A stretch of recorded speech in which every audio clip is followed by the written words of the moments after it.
हे family, आज मैं आपको बताने वाली हूँ प्रतापगढ़ के बाबा बिलखंड नाथ जी के इतिहास के बारे में।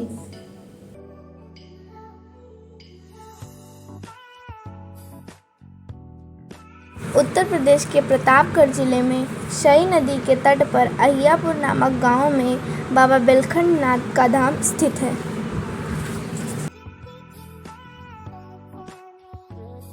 यहाँ महाशिवरात्रि के पर्व के साथ साथ हर तीसरे वर्ष मलमास में एक महीने के महामेले का आयोजन किया जाता है, जिसमें जिले के अलग अलग भागों से आने वाले शिव भक्त, संत एवं महात्मा पूजा हवन आदि संपन्न करते हैं।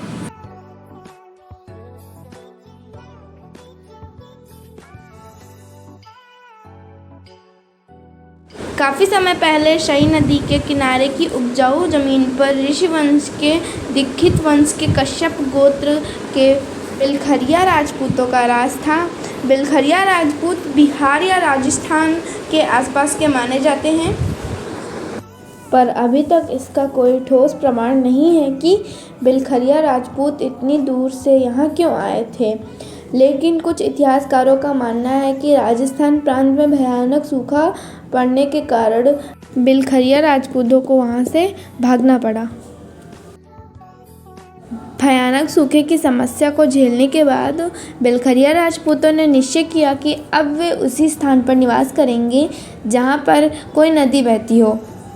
राजस्थान से भागने के बाद कुछ समय तक उन्होंने इलाहाबाद के किसी हिस्से में गंगा नदी के किनारे निवास किया, पर बारिश के कारण गंगा नदी में उफान आ गया, जिससे वहां पर बाढ़ आ गई और उन्हें अपने रहने का वो स्थान भी छोड़कर भागना पड़ा।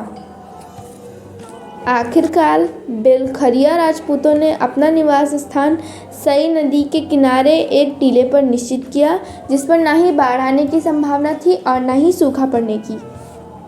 बिलखरिया राजपूत भोलेनाथ जी के बहुत बड़े भक्त थे।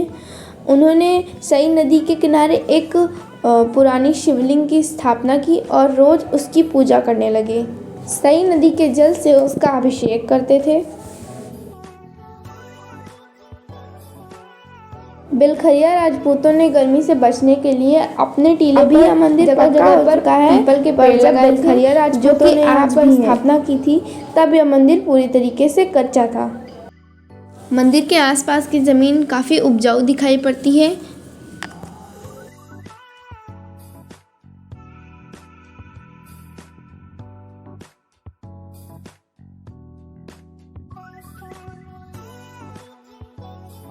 पौराणिक कथाओं के अनुसार जब प्रभु श्री राम अपने वनवास के दौरान यहाँ से गुजर रहे थे, तब यहाँ पर राजा वेल निवृत्ति का शासन हुआ करता था।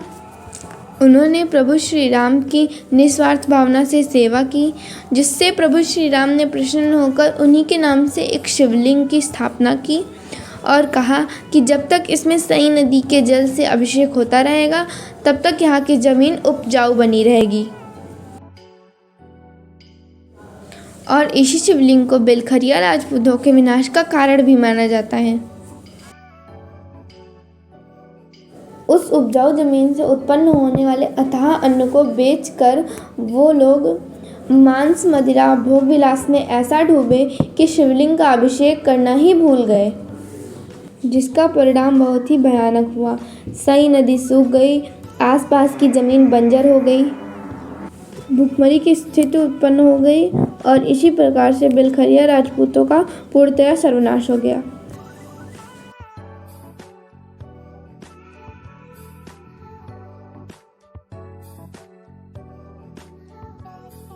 कई साल बीत गए और सूखे के कारण आसपास बबूल के पेड़ उग गए, जिससे चरवाहों का आना जाना वहां पर हो गया।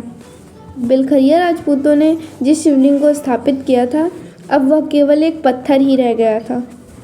एक लकड़हारा उस पत्थर स्वरूप शिवलिंग पर अपनी कुल्हाड़ी की धार बढ़ाकर पेड़ काट रहा था। तब उसका पैर शिवलिंग से फिसला और वो जाकर के शई नदी में गिर गया। पर आश्चर्य की बात तो यह थी कि उसे एक भी खरोंच नहीं आई, उसे कोई चोट नहीं लगी। इसका श्रेय उसने उस शिवलिंग रूपी पत्थर को दिया। जिससे इतनी ऊपर से गिरने के बावजूद उसे कोई चोट नहीं लगी। उसने शिवलिंग को दोबारा स्थापित किया और सई नदी के जल से अभिषेक करने लगा। अभिषेक करने के कारण आसपास की ज़मीन फिर से उपजाऊ हो गई। इस बात की चर्चा आसपास के नगरों में होने लगी। जब यह बात वहाँ के राजा दिलीप के कानों तक पहुँची, तब उन्होंने इस मंदिर को पक्का बनवा दिया।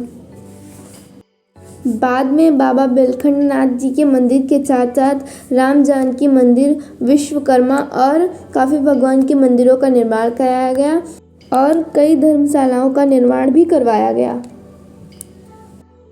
अगर आपको बाबा बेलखंड नाथ जी की कहानी अच्छी लगी हो तो इस वीडियो को like, subscribe, comment and share ज़रूर कीजिएगा।